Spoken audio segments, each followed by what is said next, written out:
Hello, and that was Rose running off. Hello, and welcome to another episode of Rosie's Allotment Adventures. I always forget to say this, and I've remembered today. If you like our videos, please give us a thumbs up on our video and subscribe to our channel. That would be lovely. And next to where you hit subscribe, there's a notification bell. If you click on that and select all, you will get notified every time we upload a video, so you won't miss a single second of us.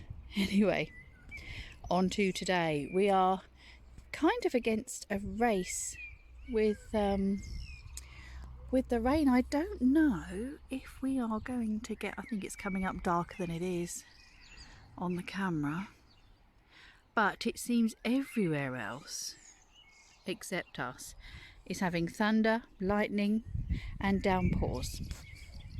And I mean, look at the state of our ground. We have chucked buckets and buckets and buckets of water on this, and it's just not doing anything. So a good downpour will help. These are our pitiful onions, which have been trampled on. I don't know how many times I said in the autumn, stop standing on the onions, to Nick and Rose. Nick has, every time I ask him to weed, he gets the hoe and he chops off another few onions. So I'm surprised we've got any left.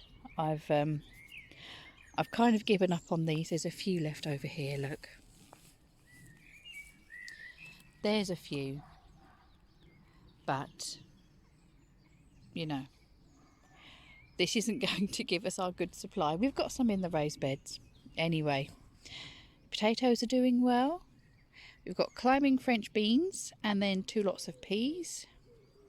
The end TP, not a wigwam, kept falling over. I always have one every year that keeps falling over. Hello. What are you up to, Rose? I'm just about to pick the strawberries. You're just about to go strawberry harvesting, are you? Yeah. I Okay. just only managed to get into the greenhouse. Oh. I was just trying to make my head fit in Oh. the gap. Okay. Well, And you I've got managed. in now. Well done. Okay. If you see any weeds, pull them up, okay? I will. Go on then, darling. Let's See how many go. strawberries you get. Now you can see the French beans. We can see the French beans. Now, we've changed a little since we last come down. We'll leave Rose harvesting. I'll take it over to her bed. So on our last video where we put the sludge from the well on this long bed, we've rotivated that in now, and we've got some courgettes. We've got yellow courgette, normal one, zucchini, and oh, I forget what that one is. Basically courgettes. The soil is awful here, so we always put a good load of compost around them. You can see some of the leaves are going yellow. It's probably nutrient deficiency. It's happening over here as well. I am working up to doing a video about types of fertiliser, so that will come out. I mean, this one's all right. That's the pumpkin. These two are a red chestnut squash, and then this one is butternut. That one is just a courgette. So, given the state of the soil here, I think it's just nutrient deficiency. There are several reasons why your leaves can go yellow on a squash plant. One of the things to look for is bugs. You could have aphids. There are a couple of bugs there. I mean, you get black bugs on the flowers, look. That always happens. Another reason, I haven't got any female flowers yet. Oh no, look, there's one up there. Teeny one. Another reason your leaves could go yellow is not enough water, which it could well be down here. The problems with water we have. I've been trying to up the water. Is it another? No, it's not another female one coming. Well, we've got one so far. That's good. Sweet corn's doing well. And look, we've put in another bed. We've filled up the other one as well. So Rose now has 3 out of her 5 beds. I've just popped some leftover French beans and a couple of peas. I forgot to bring the pea seeds down. Basically, I'm going to put peas around this. This was just in the garden, this obelisk thing. And so we're going to grow peas up. Rose is calling us over. Let's walk round. What have you got, Rose? The strawberry runners, her seed is in the grass, and look what happened. Oh, we've got a strawberry. Yes, the strawberries do like to multiply. And there's another one in the grass there, look. I think it should be picked Um, before anyone eats it. I would leave it until tomorrow. Okay. Harvest is going well so far. Yep. Well done. There's not only left to go. Right, well done. Let's head back to Rosie's bed. Well done, darling. You could never have too many strawberries. So that's this bed. I haven't put anything in the back of there yet. This one Rose filled with carrots yesterday. Just some, I think they were nonce variety. And here we have strawberries that we bought from home. So these are looking good. And then this awful bed. These onions are doing well. These are the sensu onions we got from Tony at Little Farmer's Farm. Weeds are doing well. We harvested a lot of the spinach. We've got 2 rows of spinach here and then a rainbow chard. Harvested that yesterday as much as I could, because what we do is we blanch it and then we squish it into balls and freeze it in the balls. Because when you buy frozen spinach, that's how it comes in little balls, and it's just really convenient to use. Right, and just as I'm walking past the sweet corn, I just wanted to show you the weeds here. This is called fat hen, and you can eat it. It's also called goosefoot. Not quite a lot of it grows up here, so I haven't got rid of it just yet, because I will pick some to eat. It gets like a top with little green flowers on it, a little bit like how, you know, a stinging nettle gets flowers on it. So yeah, it's a really good source of vitamin A, I believe, and yeah, really good. You just wilt it like spinach. Tastes a little bit like between spinach and broccoli. But anyway, yeah, goosefoot or fat hen. Right, you've harvested your strawberries, Rose? Might be about 20 in this pot. Ooh, so that's good. We've been weighing our strawberry harvest, and we're getting, that's not as much as we have been getting, but we've been getting about 400 grams a day, just under, between 350 400 grams a day. So one time we got 20 from one bed. We did, didn't we? Yeah. Yeah, aren't we I think lucky? she managed to get a couple more from that bed too. And Rose has been eating about 30 grams of wild strawberries, alpine strawberries, daily. So I just ate another pot today, and I ate 5 raspberries because I got 10 again. you got 10 raspberries. Lovely. I've got to share them with Daddy. You do have to share them with Daddy, yeah, because they are his raspberry plants, really. And Yeah. how are our raspberries doing here? Let's have a look. There's one that is coming, but One that's coming now. These were only put in as sticks a couple of months ago, so not expecting a harvest off them this year. You can see we've mulched with grass clippings. well, not exactly. I already have eaten one of these. And there's one coming on almost every You've farm. already had one. Hey, look at these gooseberries. Yeah, they're doing well. They're healthy, Look but at these gooseberries. I can see some ripe ones. Oh, some ripe Look gooseberries. here.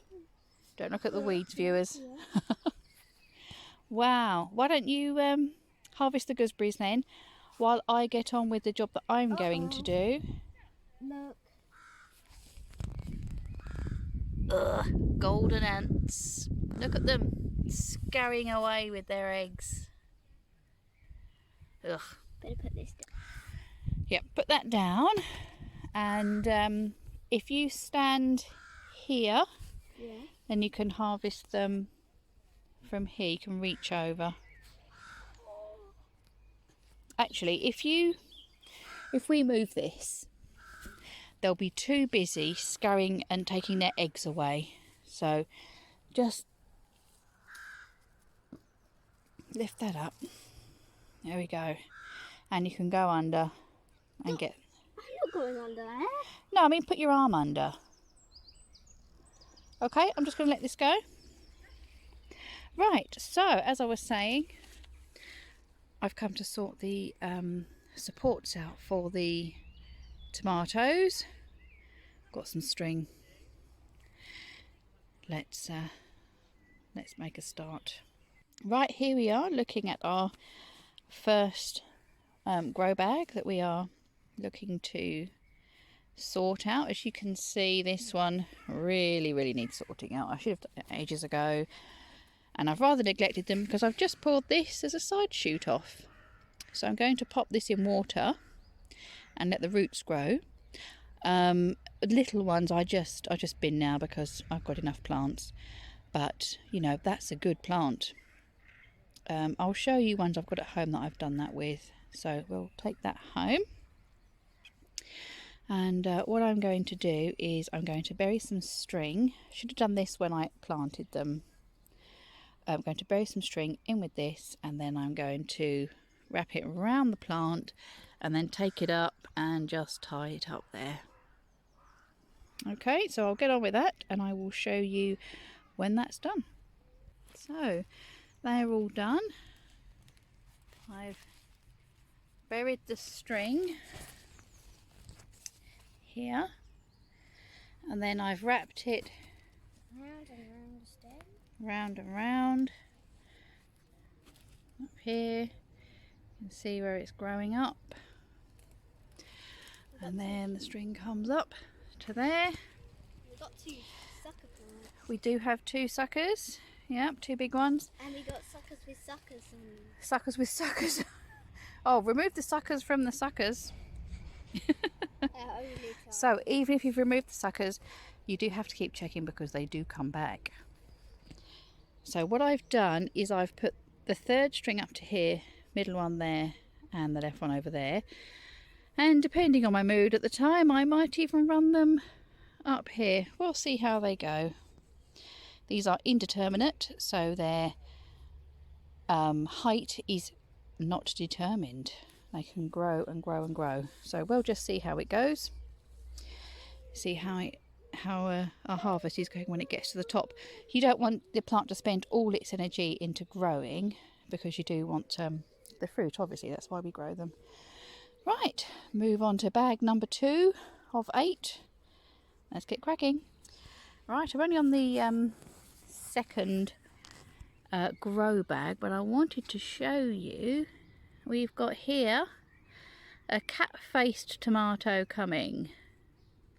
I found another as well. You found another, and I think I saw here fasciated flower.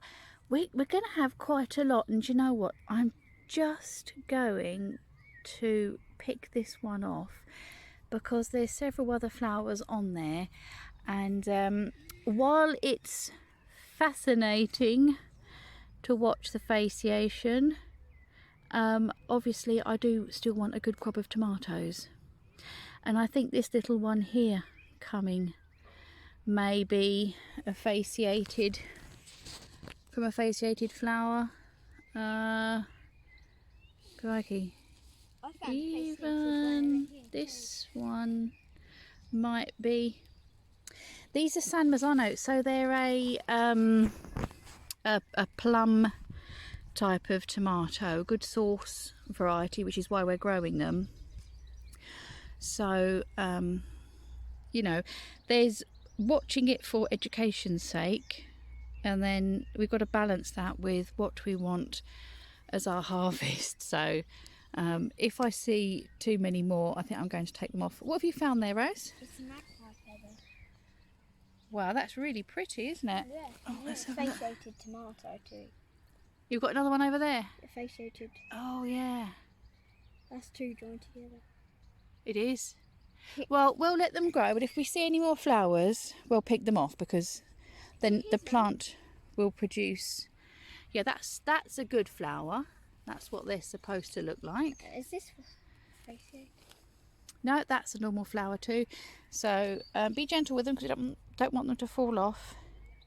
So any more we'll pick off, and we'll let these couple grow. But the rest we want in our bellies. Right, we are all done. Actually, I didn't need to do the peppers. So they're all tied up. The only ones I've left are these little ones, and I'll probably curse myself at a later date when they need doing, that I've got to do it. But that's it. Got our basil there. I've only taken off 2 more fasciated flowers, so not too bad. I mean, when I found them on, you know, just the first ones I started, I thought, oh my goodness, are we just going to have loads of fasciation this year? But yep, no, we're all right. And we've got a couple of, they are drooping fast. It's about 22 degrees. It's really muggy, isn't it? I mean, we're really yeah, moist, if you like that word. So we're going to take these home. I've got to pick those gooseberries, and then we'll see our harvests at home. Okay, here we are at home, and this little glass just normally sits on the side in the kitchen, and I change the water every day or so. And as you can see, we've got some really big suckers. These ones have got flowers on them even. No roots on those yet, but we do have a smaller one here which has got lots of roots on. So I've prepared some compost here. Let's just move those out of the way. And I'm just going to pop it in. It's nice and moist. It's just general purpose compost with a little bit of bone meal in it, and that's to encourage the roots to grow. So I'm going to put that in there.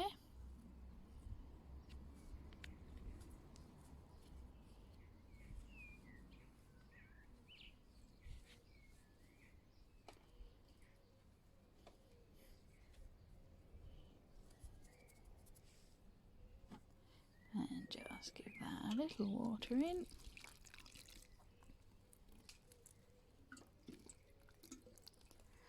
And then we shall wait for the roots to grow on these ones, and do the same with these ones. And there is with the rest of them. These are all tomatoes that we've grown from suckers. Some of them are very small, and I'm not sure how well they will do this year, but the bigger ones will be alright. We might be able to grow them on. They might give us a late crop in the greenhouse as it starts to go colder. We'll see. You know, it's a free plant. We're not giving them anything but a little bit of time, so let's give them a chance. And while I'm in the conservatory, I will just quickly show you one more thing. Now, I don't know if you remembered, but I commandeered, I put a big table up in here with all our seedlings in it, and right now I've taken Rose's tough tray and I've just popped a few things on it. We've got our